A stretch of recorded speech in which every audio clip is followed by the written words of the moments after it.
आदाब, नमस्कार, वेलकम। नई उड़ान के साथ भारत की तेजी से बढ़ती इकोनॉमी और कारोबारी दुनिया की बदलती तस्वीर के दरमियान आप सभी खास मेहमानों का दिल की गहराइयों से आज इस प्रोग्राम में स्वागत करते हैं। और इस वक्त हमारे साथ बेहद ही खास मेहमान हमारे मौजूद हैं। कैबिनेट मिनिस्टर साहब श्री हर्ष मल्होत्रा जी इस वक्त हमारे बीच हैं। जोरदार तालियों के साथ उनका स्वागत करते हैं, इस्तकबाल करते हैं। इस खास मौके को और खास बना दिया है सर की मौजूदगी ने। बेहद शुक्रिया सर तशरीफ लाने के लिए। और आपका जोरदार तालियों से हमने इस्तकबाल करते हैं एक बार फिर। शुरुआत करते हैं अपने इस बेहद ही खास programme Zee media business excellence conclave 2026 को powered by LIC, Rungta Steel, Rajdhani Poha, UV Clad, associate sponsor TT, Next Gen Energies Limited, ट्रेवोमेंट, SPG Reality, VC India, mediadeco.com, नूरमेंट, सेलिकॉर, अरुणाचल यूनिवर्सिटी, साथी Trishala Mittal, ABC Media Mix. Friends and honourable guest, ये सिर्फ एक business programme नहीं बल्कि उन नजरियात, विजन्स और लीडरशिप का मंच है जो भारत की फ्यूचर इकोनॉमी को दिशा दे रहे हैं। इसीलिए आज हमारे बीच एक बेहद ही खास तबका मौजूद है। कारोबारी, पॉलिसी मेकर, कॉर्पोरेट लीडर और अलग अलग डिपार्टमेंट के एक्सपर्ट्स मौजूद हैं जो अपने तजुर्बात और कामयाबियों की कहानियां हमारे बीच शेयर करेंगे और इस मौके को और भी ज़्यादा खास बना देंगे। भारत आज दुनिया की सबसे तेज़ी से उभरती हुई इकोनॉमीज़ में शामिल है और इस तरक्की के सफ़र में इंडस्ट्री, इनोवेशन और एंटरप्रेन्योरशिप अहम रोल अदा करते हैं। लीडरशिप और अचीवमेंट की हौसला अफजाई करने के लिए आज हम सब यहाँ पर जमा हुए हैं। तो जी मीडिया बिजनेस एक्सीलेंस कॉन्क्लेव 2026 में आपकी मौजूदगी है। आखिर जी मीडिया का जो मकसद है, इसके पीछे जो मोटिव है इस कॉन्क्लेव के पीछे, वो क्या है, डिटेल से हम चाहेंगे कि आप तक वो मैसेज भी पहुँचे। और उसके लिए मैं दावत देना चाहूँगी डाइस पर हमारे एडिटर तारिक फरीदी साहब को, वो तशरीफ़ ले आएँ और इसके पीछे के जो मोटिव है उसको एक्सप्लेन करें, उसको आपके सामने रखें। Tariq sir please. We are open to collaboration उस मीडिया कम्युनिटी से जिन्होंने अपनी ज़िंदगी में, अपने फर्स्ट जनरेशन में और सेकेंड जनरेशन में एक जर्नी तय की है, सक्सेस हासिल किया है। And we all know that success is not an easy procedure at all. लोग कहते हैं कि it doesn't matter how big your idea was, it doesn't matter कि आपने कितना स्ट्रगल किया है, इट ओनली मैटर्स कि आप कहाँ पहुँचे हैं, क्या हासिल किया है। बट आई बिलीव कि जो स्ट्रगल का पीरियड होता है वो ज़्यादा इंपॉर्टेंट होता है, कि वही फेलियर होते हैं। फेलियर से हम सब डरते हैं। फेलियर इज़ नॉट रिजेक्शन, वो एलिमिनेशन है। जब टॉमस एडिसन से किसी ने पूछा था कि आपने 1000 बार ट्राई किया कि ये लाइटिंग बल्ब कैसे बनेगा, उसके बाद एक बार आपको बन गया, तो किसी रिपोर्टर ने बहुत सरकास्टिकली पूछा कि आपने उस 1000 बार में क्या सीखा था। एंड इट सेड कि उस 1000 तरीके से बल्ब नहीं बनाया जा सकता। ये एटीट्यूड हमारा होना चाहिए। हमने शुरुआत ही की थी जेन ज़ी के टॉपिक से। जेन ज़ी के अंदर बहुत पोटेंशियल है और मैं चाहता हूँ कि जितने भी बिजनेस कम्युनिटी के लोग यहाँ बैठे हैं, let's start a meaningful content from now onwards through out the year. आप कोलैब कीजिए हमारे साथ, अपने एक्सपीरियंसेस शेयर कीजिए, नई जनरेशन को मेंटोर कीजिए। उनके पास आइडियाज़ बहुत हैं। If you go and talk to Gen Z, youth of India, इतने उनके पास आइडियाज़ हैं। The only problem is they don't have mentorship, they don't have any platform. So we need to work on this 3R. And why I'm saying this, like disease है ALS, it's a neurological disorder, amyotrophic lateral sclerosis ऐसा कुछ है। Please forgive me if I'm wrong. ये fatal disease है, मतलब जिसको हो गया फिर कोई इलाज नहीं है। कोई फंडिंग नहीं थी, कोई रिसर्च नहीं हुई, तो किसका कोई इलाज नहीं आया। ALS एक एसोसिएशन है, वो बहुत अपने आप को बेबस, असहाय महसूस करते थे कि क्या किया जाए इसके लिए। And what happened in 2014, they were looking for क्या कुछ ज़िंदगी में कुछ ऐसा चमत्कार हो जाए, कोई मिराकल हो जाए। सो 2014 में कुछ पेशेंट्स और कुछ एक्टिविस्ट ने मिलकर एक कैंपेन, एक एक्सपेरिमेंट शुरू किया। ये स्टोरी मैं क्यों कह रहा हूँ आपको समझ में आ जाएगा। उन्होंने एक चैलेंज दिया लोगों को इस एक्सपेरिमेंट के थ्रू, और आप सब लोग उस एक्सपेरिमेंट के बारे में जानते हैं। That was ice bucket challenge. इसका मकसद था कि आइस बकेट चैलेंज के थ्रू अपने सर पे आप आइस वाटर डालिए, चाहे आप 0 डिग्री में हो, चाहे माइनस में हो, कहीं भी हो, वीडियो बनाइए, 3 लोगों को चैलेंज कीजिए और कुछ डोनेट कीजिए। और मीडिया का इसको बहुत सपोर्ट मिला, सोशल मीडिया हो या मेन स्ट्रीम मीडिया हो, ये वायरल हो गया ओवरनाइट। हर कोई आइस बकेट चैलेंज एक्सेप्ट करता, वीडियो बनाता, शेयर करता, और उसके बाद एक से दूसरे, दूसरे से तीसरे पहुंचता गया। फिर इसमें सेलेब्स आ गए, उन लोगों ने चैलेंज एक्सेप्ट किया, उन लोगों ने शेयर किया, और फिर एंट्री होती है आप लोगों की, मतलब बिजनेस कम्युनिटी की, चाहे वो बिल गेट्स हो, टिम कुक, मार्क ज़करबर्ग, और ये सब लोग उसमें आ गए, डोनेट किया। यू वोंट बिलीव कि इस आइस बकेट चैलेंज के बाद $280 मिलियन का फंड रेजिंग हुई, मतलब 1800 करोड़ रुपए। रिसर्च हुई उसके ऊपर, and the scientist found that एक जीन होता है NEK1, NEC1, जो इस डिसऑर्डर के लिए रिस्पॉन्सिबल है। अब कुछ साल में या कुछ महीनों में वो मेडिसिन आ जाएगी। And why it happened? Because of this collaboration, this reach and resources. तो मेरी आप लोगों से रिक्वेस्ट है कि इस सेलिब्रेशन को, इस फेस्टिवल को एक दिन का ना बनाएं, इसको थ्रू आउट द ईयर चलाएं, यूथ को, जेन जी को इंस्पायर करें, मोटिवेट करें कि वो राइजिंग इंडिया में कंट्रीब्यूट करें। And we need your support, we will give you reach, you give us resources, और रेवोल्यूशन तो आना ही आना है। Thank you so much and Jai Hind. शुक्रिया सर, थैंक यू। अब बिना किसी देरी के हम मंच पर दावत देना चाहेंगे, इनवाइट करना चाहेंगे हमारे बेहद ही ख़ास मेहमान को, हमारे चीफ गेस्ट को। इस वक्त कैबिनेट मिनिस्टर हर्ष मल्होत्रा जी, आप स्टेज पर तशरीफ ले आए। Union Minister of State in ministry of Corporate Affairs and Ministry of Road Transport and highways, और साथ ही साथ हमारे एडिटर तारिक फरीद साहब को दावत देना चाहेंगे कि सर का स्वागत किया जाए। ये ऑफिशियल शुरुआत हमारे इस प्रोग्राम की, और हम चाहेंगे इस खास मौके को तस्वीरों में हम ज़रूर कैद करें। ये मोहब्बत, ये प्यार, ये शफकत जिससे सर ने हमें नवाजा है। ज़ोरदार तालियों के साथ स्वागत किया जाए श्री हर्ष मल्होत्रा जी का।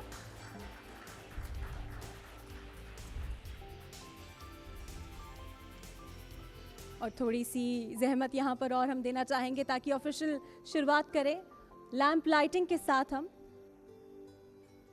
सर इस प्रोग्राम को और शुभ बनाते हैं आपके हाथों। तो it's Zee media business excellence conclave 2026 यादगार रहने वाला है। ये कॉन्क्लेव आप सभी के लिए उम्मीद करते हैं जब यहाँ से लौटे तो जो चर्चा हम आपस में करेंगे ज़ाहिरी तौर पर से याद किया जाएगा। और अब इसका ऑफिशियल आगाज़ हम करते हैं। तालियां बजती रहनी चाहिए।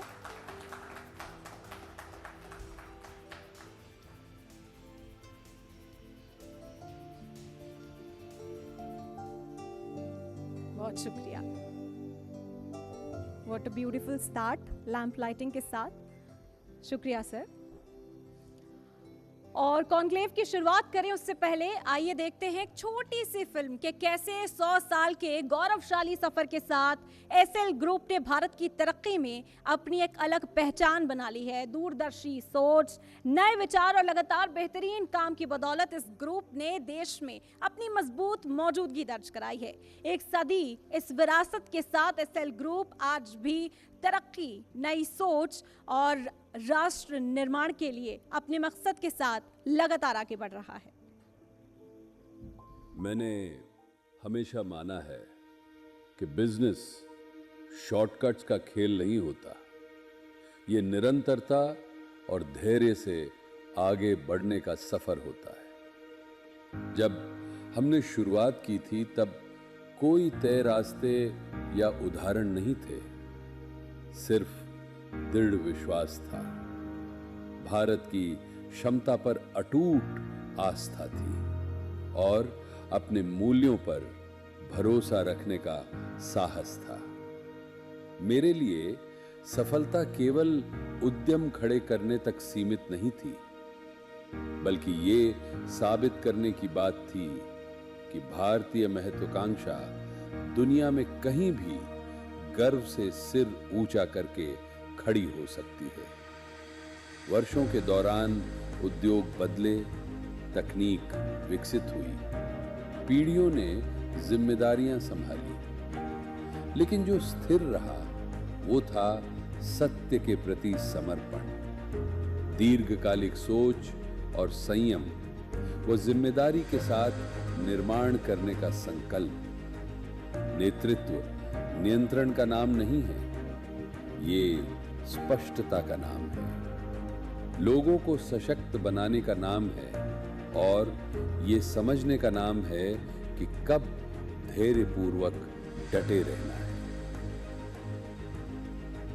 100 वर्ष एक उल्लेखनीय उपलब्धि तो है ही, एक जिम्मेदारी भी है।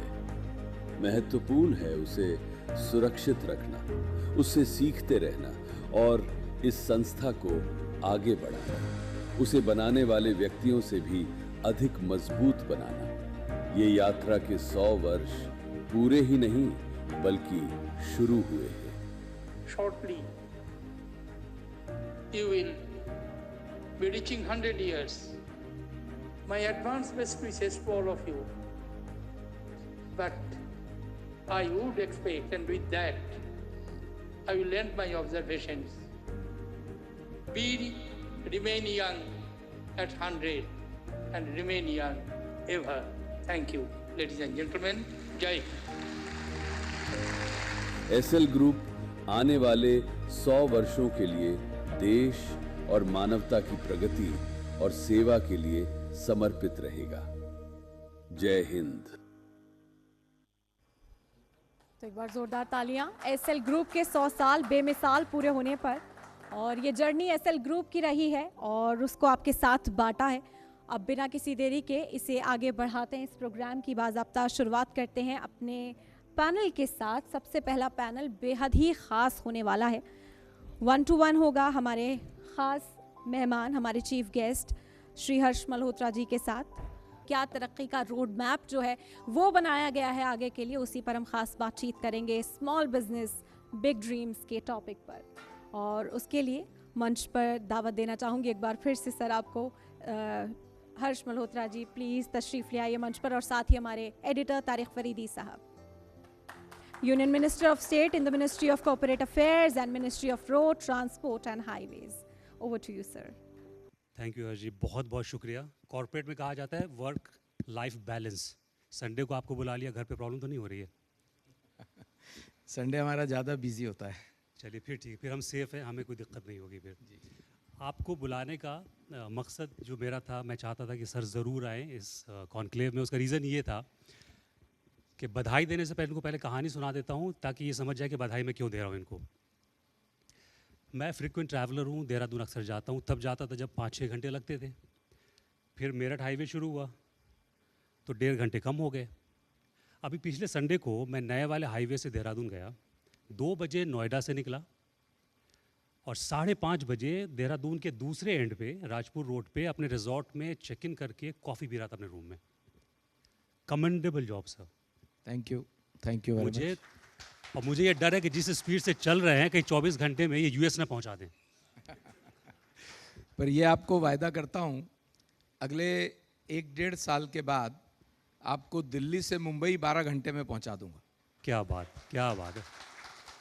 मैं मुंबई, अभी 33 घंटे लगते हैं दिल्ली से मुंबई बाई रोड जाने में। क्या बात है। ये अब जितने हमारी बिजनेस कम्युनिटी बैठी है, अब ये मुंबई में पक्का कुछ करेंगे नया। कहेंगे वही करते हैं कुछ और। But really sir it's commendable. Highways का जो जाल बिछाया है और जिस स्पीड से काम कर रहे हैं, मुझे लगता है कि पिछले 12 साल में मैं ये चेक कर रहा था कि 2014 से पहले 91,000 किलोमीटर हाईवेज़ थे और अभी इट्स मोर देन 1,40,000। 1,48,000 किलोमीटर का नेशनल हाईवे हमारे पास है। 12 साल में 56,000। 12 साल से, हाँ 12 साल में लगभग हमने 60,000 के करीब का नेशनल हाईवे बना के जोरदार तालियां देश की जनता को दिया। बहुत बड़ी बात है। और इसमें एक और इम्पॉर्टेंट बात है, 2014 को जब नरेंद्र मोदी जी ने प्रधानमंत्री पद की शपथ ली थी, तब देश में 92 किलोमीटर, ओनली 92 किलोमीटर के एक्सप्रेस वेज थे। जी।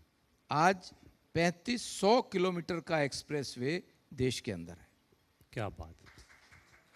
मैंने इसीलिए चाहा था कि आप ज़रूर आए इस इवेंट पे, क्योंकि आप हमारी जो बिज़नेस कम्युनिटी है जो आपसे मिलना भी चाह रहे थे, तो उनको लग रहा था कि भाई सबसे ज़्यादा आपका मंत्रालय काम कर रहा है। ये मैं नहीं कह रहा हूँ दूसरे लोग कम कर रहे हैं, लेकिन जिस स्पीड से आप लोग चल रहे हैं, एंड इट्स रियली और कमेंडेबल। उसकी स्पीड भी बताता हूँ आपको।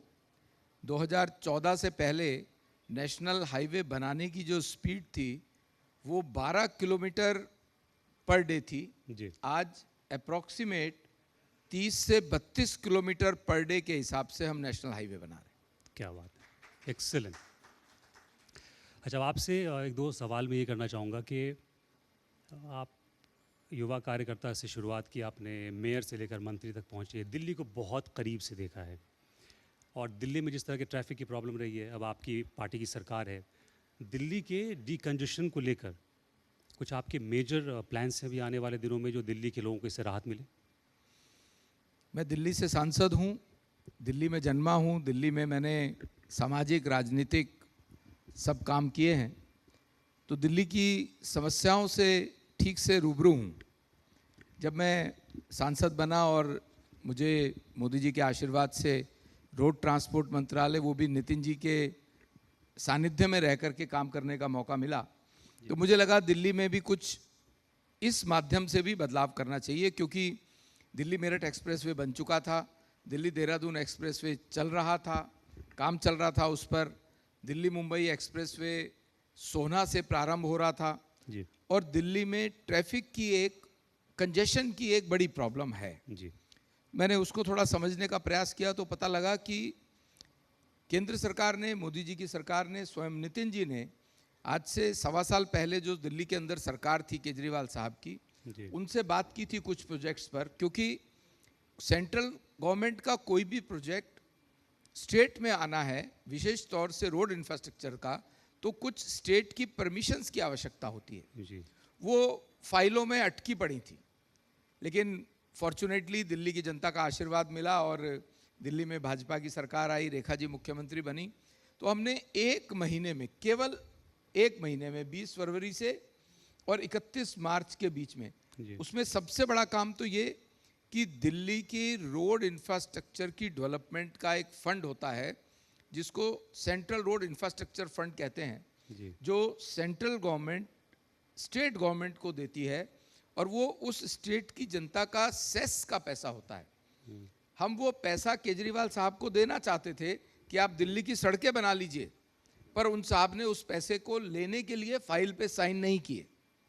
पर रेखा जी के आते ही मैंने उनको ये बात बताई, तो उसकी जो फॉर्मेलिटीज़ थी उन्होंने पूरी की, उन्होंने प्रोजेक्ट्स भेजे। हमने 31 मार्च से पहले 850 करोड़ रुपए रेखा जी की सरकार को दिए कि आप दिल्ली की इंटरनल रोड्स के लिए, ये केंद्र की तरफ से आपको है, आप कर लीजिए। ये तो एक बहुत छोटा पार्ट है उसका, लेकिन दिल्ली के डीकंजेशन के लिए हमने एक प्लान तैयार किया। तब उसमें दिल्ली के अंदर 3 मेजर लाइफलाइन रोड्स हैं, आश्रम बदरपुर, मेहरौली गुड़गांवा, पंजाबी बाग टीकरी बॉर्डर। ये तीनों रोड्स फुल जाम रहता है और बहुत बड़ी लाइफलाइन है। किसी ने रोहतक जाना है, फरीदाबाद जाना है या गुड़गांवा जाना है, तो दिल्ली से फरीदाबाद, गुड़गांवा, रोहतक, ऐसे बहुत से लोग हैं जो डेली आना जाना करते हैं। और आश्रम बदरपुर पर 1 घंटा लगता है आज। ये तीनों रोड्स को हमने नेशनल हाईवे के रूप में अधिकृत रूप से अपने अंडर ले लिया। अपने अंडर मतलब सेंट्रल गवर्नमेंट ने उसको NH डिक्लेयर कर दिया ताकि उसका डेवलपमेंट हम करें, और उसको हमने प्लान किया है, उसका DPR बनाए। आज जो आश्रम से बदरपुर जाने में लगभग 1 घंटा लगता है, जब हम इस प्लान को एग्जीक्यूट कर देंगे, जिसमें 3 फ्लाईओवर हैं और सिग्नल फ्री रोड है, हम 15 मिनट में आश्रम से बदरपुर तक दिल्ली की जनता को पहुंचाएंगे। क्या बात sir. Similarly Mehrauli Gurgaon road, MG road जिसको बोलते हैं, वो भी बहुत कंजेस्टेड रहती है। उसकी साइड की रोड को वाइड करके और 2 फ्लाईओवर बना करके वो भी सिग्नल फ्री करेंगे। पंजाबी बाग जो टीकरी बॉर्डर है, वो 1.5 घंटा लगता है आज, और उसमें पीरागढ़ी और इंडस्ट्रियल एरिया, उद्योग नगर वगैरह, उसके कारण से बहुत रश है, जाम है, इंडस्ट्रियल एक्टिविटी बहुत है। उसके दोनों तरफ बड़े ड्रेन्स बना के, ताकि वहाँ पानी की समस्या बहुत है, पानी भरता है, उसको ठीक कर रहे हैं। वो काम शुरू हो गया और इसको भी सिग्नल फ्री करेंगे। एक 8 किलोमीटर का elevated road along the metro, हम प्लान कर रहे हैं जो पीरागढ़ी चौराहे को भी क्रॉस करेगा और मुंडका तक जाएगा, उसके बाद वो एट ग्रेड रहेगी। 3 बड़ी मेजर रोड्स को हम डिकंजस्ट करेंगे अगले आने वाले 3-4 साल के अंदर अंदर। चलिए, इस सवाल का जवाब आपने पहले ही दे दिया। मैं इसके जानना चाह रहा अलावा था। जी अभी दिल्ली डिकंजेशन प्लान में मेरे पास 3-4 बातें और हैं आपको बताने की। प्लीज। आप गुड़गांव से दिल्ली एयरपोर्ट की तरफ आते हैं जी तो शिव मूर्ति पर आधे पौने घंटे का जाम मिलता है आपको। बिल्कुल। ये बहुत प्रॉब्लम है, हमारे बहुत यंगर जनरेशन गुड़गांव आना जाना उनका दिल्ली से रहता है। वहाँ पर हम शिव मूर्ति पे एक टनल प्रपोज किया है जो कि शिव मूर्ति से प्रारंभ होकर के और नेल्सन मंडेला मार्ग पर निकलेगी, और वो टनल का डीपीआर हमारा बन गया है। मैं ऐसी उम्मीद भी करता हूँ कि अगली कैबिनेट या उससे अगली कैबिनेट की बैठक में वो वहाँ से भी अप्रूव हो सकता है।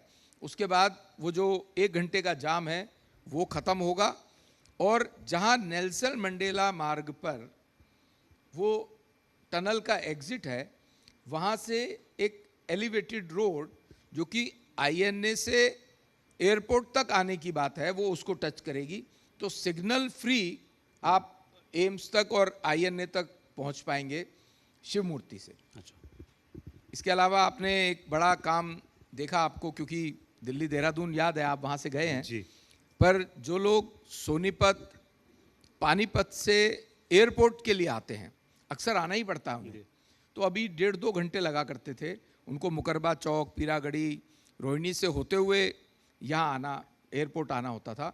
जो UER-2 लगभग 7,500 करोड़ की लागत से प्रधानमंत्री जी ने दिल्ली और देश की जनता को सुपुर्द किया है, वो Haryana border, Singhu border cross करते ही थोड़े 3-4 किलोमीटर के बाद अलीपुर से वो सिग्नल फ्री एयरपोर्ट तक आ रहा है, जिसमें एक टनल भी दिया है हमने, द्वारका एक्सप्रेस वे भी दिया है, और उसके कारण से वो जो 2 घंटे लगा करते थे आज 40-45 मिनट में दिल्ली का डिकंजेशन भी होता है और सबका टाइम भी बचता है।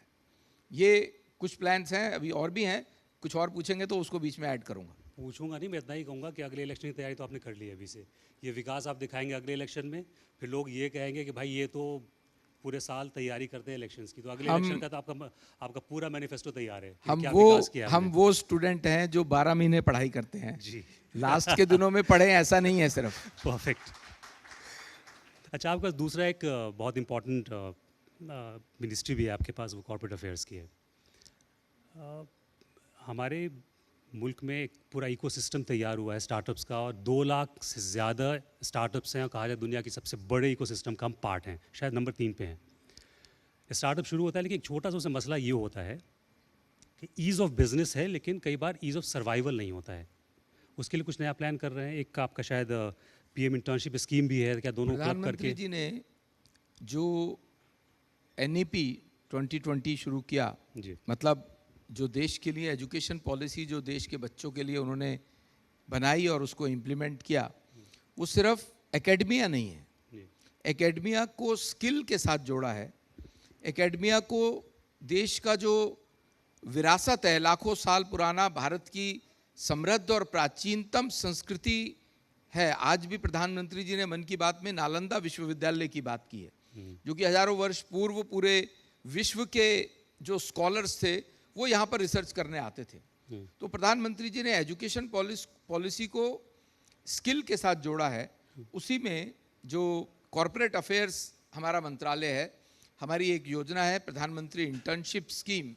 अक्सर ये बात युवाओं के लिए प्रश्न खड़ा करती है, जब वो अपने किसी जॉब के लिए जाते हैं, जॉब मांगने के लिए जाते हैं, किसी इंटरव्यू में जाते हैं, तो उनको पूछा जाता है कि आपका एक्सपीरियंस क्या है। जो बच्चा अभी ग्रेजुएशन करके निकला है, चाहे बीटेक हो, चाहे 12th हो, चाहे 10th हो, वो अगर किसी कारण से जॉब करना चाहता है तो वो एक्सपीरियंस कहाँ से लाएगा? तो पहले मुर्गी या अंडा ये विषय आता है। प्रधानमंत्री जी ने इस बात को अच्छे से समझा और अगले 4 साल में 1 करोड़ युवा प्रधानमंत्री इंटर्नशिप स्कीम में पार्टिसिपेट करेंगे। और वो स्कीम ये है कि चाहे वो 10वीं पास हो, 12वीं पास हो, सिंपल ग्रेजुएट हो, बहुत बीटेक को भी उसमें इंक्लूड किया है, लेकिन IIT और IIM को उसमें से एग्जम्प्ट किया है, और वो गरीब बच्चा है जिसकी घर की आय 8 लाख से कम है, उसके लिए देश की बड़ी 2000 कंपनीज, जिसमें आपकी कंपनी भी आती है, जिनका CSR का एक बड़ा पार्ट समाज के लिए खर्च हो सकता है, उन कंपनीज के माध्यम से वो अपने ऑफिसेज में, अपनी फैक्ट्री में, अपने फील्ड में उन बच्चों को, हमारा एक पोर्टल है, उस पोर्टल पर उनको इनवाइट करते हैं उनकी क्वालिफिकेशन के अकॉर्डिंग, कंपनीज की रिक्वायरमेंट के अकॉर्डिंग, और उनको पूरा 1 साल अपने यहाँ पर काम सिखाते हैं, काम करवाते हैं, और सरकार उनको 9,000 रुपये पर मंथ दे रही है, जिसमें कंपनीज का भी कंट्रीब्यूशन उसमें 500 रुपये का है। पर मुझे कहते हुए बहुत अच्छा भी लग रहा है, हमारी बहुत सी कंपनीज ने, क्योंकि ये स्कीम ऑलरेडी चल रही है, उन्होंने इस 9,000 के अलावा उन बच्चों को मिनिमम वेज तक भी दिया, क्योंकि वो काम कर रहे हैं, और कई कंपनीज ने उनको एकोमोडेशन दिया, कई कंपनीज ने उनको ट्रैवल अलाउंस भी दिया है। तो ये हमारी प्रधानमंत्री इंटर्नशिप स्कीम बच्चों को स्किल भी उनकी एनहेंस कर रही है और उनको एम्प्लॉयमेंट रेडी बना रही है। ये स्कीम अभी 2 फेजेस में चली है और इसमें लगभग अभी 2 लाख बच्चों को इससे लाभ मिला है, और बहुत बड़ी बड़ी कंपनीज में उनको उस इंटर्नशिप के बाद एब्जॉर्ब भी किया है। जो बच्चे, उनको लगता है कि ये हमारे लिए एसेट है, और अच्छी सैलरीज पर एब्जॉर्ब किया है। अब हिंदुस्तान में जो हमारे जेंजी इस वक्त यूथ है, उनके अंदर पोटेंशियल बहुत है, और अगर आप बात करें जाके तो उनको लगता है कि we are not looking for jobs. Yes, हम इनोवेट करना चाहते हैं, हम क्रिएट करना चाहते हैं। तो क्या हम कोई ऐसा इकोसिस्टम तैयार कर रहे हैं कि कंपनीज, सरकार और हमारे जेंजी यूथ एक सिंगुलर प्लेटफॉर्म पे हों, और वहाँ से उनको मेंटोरशिप उनकी हो, उनको फंडिंग उनकी हो, और फिर वो एक नया रोज़गार खड़ा करें? एक तो PIMS मैंने आपको बताया, उन जेंजी के लिए बड़ा प्लेटफॉर्म है, बड़ी कंपनीज में काम सीखने का और वहाँ एब्जॉर्ब होने का। उसके साथ जो ये स्टार्टअप का इकोसिस्टम, जो पूरे देश का पूरे विश्व का तीसरा बड़ा इकोसिस्टम है, आज 2 लाख से ज़्यादा स्टार्टअप्स देश में प्रारंभ हुए हैं, और आपको जान के अच्छा लगेगा, इसमें 20 लाख से ज़्यादा युवाओं को रोजगार मिला है। बिल्कुल। आज हमारा युवा नौकरी मांगने वाला नहीं है, बिल्कुल, आज हमारा युवा नौकरी देने वाला बना है। उसके लिए स्टार्टअप्स के लिए विदाउट कोलेट्रल 1 करोड़, 2 करोड़, 5 करोड़ तक का loan without any guarantee startups को मिल रहा है। और जो कुछ हमारे युवा या देश की जनता के लोग कुछ छोटा काम करना चाहते हैं, प्रधानमंत्री जी ने रेडी पटरी वाले से लेकर के और बड़ी इंडस्ट्री तक के लोगों के लिए कोई ना कोई योजना बनाई है। आज रेडी पटरी वालों के लिए स्वनिधि योजना है, वो 10,000, 20,000, 50,000 का लोन ले सकते हैं, जो इजी किस्तों में वापस करना पड़ता है। ये तो एक रेडी वाले को 10,000 रुपये लेने, अगर कहीं से वो उधार या लोन लेता था, तो उसको महीने भर के बाद 10,000 के साथ 2-3 हज़ार रुपये वापस करने पड़ते थे। बिल्कुल। उनको ease of living, ease of business, और जो मुद्रा योजना प्रधानमंत्री जी की है, उसमें 20 लाख रुपए तक का लोन, 50,000 से 20 लाख तक का लोन विदाउट एनी कोलेट्रल दे रहे हैं, जिसके कारण से आज किसी को अपनी छोटी दुकान खोलनी है, कोई छोटा बिजनेस खोलना है, तो उनके लिए बहुत इजी हुआ है। एक और सवाल यूथ से रिलेटेड मेरे पास है। आजकल युवा थोड़े से भटक रहे हैं। आपने बहुत सारे प्रोटेस्ट देखे होंगे, बहुत सारी कहानियाँ होंगी, सुनी होंगी। सोशल मीडिया का ज़माना है, मीम्स का ज़माना है, रील्स का ज़माना है, कहीं से कुछ खबर मिल गई फिर वो आगे बढ़ते हैं। ये जो युवा भटक जाते हैं, युवाओं का मतलब है फोकस करिए अपनी एजुकेशन पे, रोज़गार पे, इनोवेशन पे। तो ये जो भटक रहे हैं युवा, और एक बड़ी तादाद है देश में युवाओं की, उनको क्या कहना चाहेंगे आप? देश का 65% स्ट्राटा, हमारा पॉपुलेशन 35 वर्ष से नीचे का है जी। भारत एक युवा देश है, भारत के अंदर बहुत पोटेंशियल है। आज भारत की इकोनॉमी सबसे तेजी से बढ़ती हुई इकोनॉमी है, और 4थी सबसे बड़ी अर्थव्यवस्था बन के निकला है। प्रधानमंत्री जी के मार्गदर्शन में जो सरकार चल रही है, उसमें युवाओं के लिए प्लेंटी ऑफ स्कोप है। और कोई ज़रूरी नहीं है कि जो बच्चा IIT करेगा, IIM करेगा या डॉक्टरी करेगा, उसी के लिए स्कोप है। आप देखिए, जो सिविल सर्विसेज का एग्ज़ाम देते हैं और 700-800 बच्चे निकलते हैं, जी लेकिन उसके बाद क्योंकि कोई बच्चा इंटरव्यू में रह जाता है या मेंस में क्वालिफाई नहीं करता, तो उसका एक पूल बनाया है प्रधानमंत्री जी के आग्रह पे, और उनको चाहे वो बड़े बिजनेस हाउसेज में उनको जॉब मिले या सरकार में कहीं ना कहीं उनके नीचे वाले जॉब्स के लिए उनको एडजस्ट करने की बात, ये एक सोच प्रधानमंत्री जी की है। क्योंकि जिसने मेंस क्वालिफाई नहीं किया वो मेंस तक पहुंचा है, उसका अपना एक पोटेंशियल है। बिल्कुल। और आज बहुत अपॉर्चुनिटीज युवाओं के लिए हैं।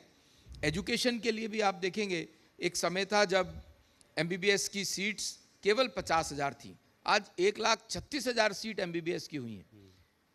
पीजी मेडिकल की सीट्स केवल 50,000 थी, आज केवल 25,000 थी, आज वो 80,000 तक हुई हैं। आज एम्स जो पहले 11 थे आज 23 हुए हैं, आईआईएम 7 थे 21 हुए हैं, आईआईटी 11 थे 23 हुए हैं। इसी तरह आज रोज एक नया कॉलेज खुल रहा है, हर तीसरे दिन एक नई यूनिवर्सिटी खुल रही है। तो lot of scope for education, skill enhancement, business opportunities, देश के युवाओं के लिए हर तरह की फैसिलिटीज, चाहे आप स्पोर्ट्स की बात करें। आज भी प्रधानमंत्री जी ने अपने मन की बात में बेबी फुटबॉल लीग की बात कही है नागालैंड में। बेबी फुटबॉल लीग मतलब मैचेस खेलने की, और वो कौन है वो बेबी फुटबॉल लीग में प्लेयर्स? 5 साल से 11 साल तक की बच्चियां हैं, उनकी लीग हो रही है। तो अगर नागालैंड ने इसके ऊपर इनिशिएटिव लिया तो तभी कारण है कि कॉमनवेल्थ गेम हो, ओलंपिक हो, एशियाड हो, वहां पर हमारे मेडल्स पहले के मुकाबले ज्योमेट्रिकल प्रोग्रेशन से ऊपर जा रहे हैं। तो there is a lot of scope for the youth in India.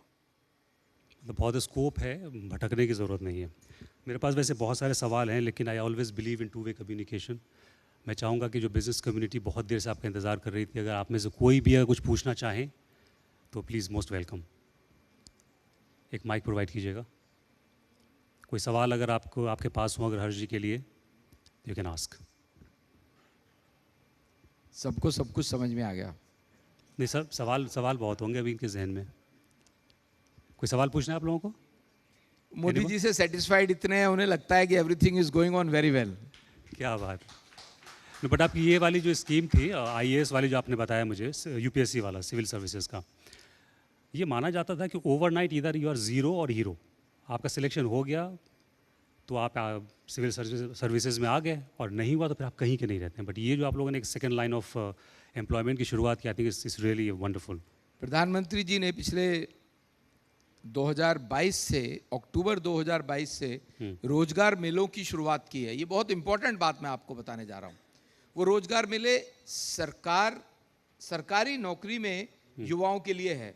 ठीक है, रिटन एग्जाम है, इंटरव्यू खत्म कर दिया जी, लेकिन सबसे इंपॉर्टेंट बात ये, जो कि 14 से पहले ऐसा ही होता था कि एडवर्टीजमेंट निकला सरकारी नौकरी का, और जब रिटर्न हो गया तो इंटरव्यू और अपॉइंटमेंट के बीच में जो टाइम फिक्स था वो एडियर ना करके 6 महीने 8 महीने का वेट होता था कि इंटरव्यू तो हो गया, अभी हमारे पास आ जाए तो इसके साथ कुछ सौदेबाजी हो जाए, भ्रष्टाचार हो जाए। प्रधानमंत्री जी ने वो एक स्ट्रोक से खत्म किया कि नो इंटरव्यू, और टाइम के साथ रिटर्न एग्जाम के बाद अपॉइंटमेंट लेटर दिया जाएगा।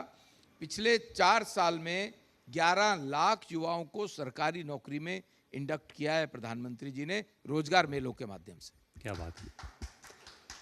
एक आखिरी सवाल आपसे पूछ लेता हूँ। बहुत वीडियो वायरल हो रहे हैं इथेनॉल को लेकर। किनको? इथेनॉल। तो मैं चाहूँगा कि आप जनता की गलतफहमियाँ, जो भ्रांतियाँ हैं, मिसअंडरस्टैंडिंग है, वो आप खुद से बता दें तो फिर मेरा काम आसान हो जाएगा। भारत एक प्रोग्रेसिव इकोनॉमी के साथ साथ इंफ्रास्ट्रक्चर टेक्नोलॉजिकली एडवांस देश बन गया है। जी, नितिन गडकरी जी का आउट ऑफ द बॉक्स सोचना और पराली से इथेनॉल बनाना। पराली बहुत चर्चा में रहता था जब केजरीवाल साहब यहाँ थे कि उससे पोल्यूशन होता है, पंजाब की पराली जलती है और दिल्ली में पोल्यूशन होता है। जब से वो पंजाब में गए हैं तब से पंजाब की पराली जल नहीं रही है। पंजाब का पोल्यूशन नहीं आ रहा, अब हरियाणा का पोल्यूशन आ रहा है। लेकिन पानीपत में जो एक रिफाइनरी बनी जिसमें पराली से और जो गन्ने का खोल है उससे इथेनॉल बनने का काम शुरू हुआ है, और अभी 20% इथेनॉल मिक्स के साथ लोकोमोटिव के इंजन्स तैयार हो गए हैं, और इसमें डेफिनेटली उसकी कॉस्ट 40% कम है, उसका कार्बन एमिशन कम है, और किसी भी तरह से जो इंजन्स हमारी खुद जो बड़ी लोकोमोटिव बनाने वाली कंपनीज हैं, ट्रक्स हैं, कार्स हैं, उन लोगों से लगातार बात होती है कि अब वो एथेनॉल रेडी इंजन्स को बनाए, और बन रहे हैं। अभी 20% प्रारंभ हुआ है, पर हमें ऐसा लगता है कि हमें फॉसिल फ्यूल को ख़त्म करके इथेनॉल पर और नॉन फॉसिल फ्यूल पर आना ही पड़ेगा, और 100% इथेनॉल वाले लोकोमोटिव्स भी देश में जल्दी चलेंगे। हाइड्रोजन का एक्सपेरिमेंट, हाइड्रोजन का मॉडल, हाइड्रोजन से चलने वाली गाड़ियों का मॉडल सक्सेसफुल हुआ है। स्वयं नितिन गडकरी जी एक हाइड्रोजन वाली गाड़ी पे कई बार आपको चलते हुए दिखाई देते हैं। तो नॉन फॉसिल फ्यूल को हमें प्रेफर करना ही पड़ेगा, उसके लिए सरकार तेजी से काम कर रही है। तो हम सबकी कार का इंजन सेफ है? कार का इंजन बिल्कुल सेफ है, आप बिल्कुल सेफ है। Thank you so much sir, thank you so much for Thank you. Giving your time.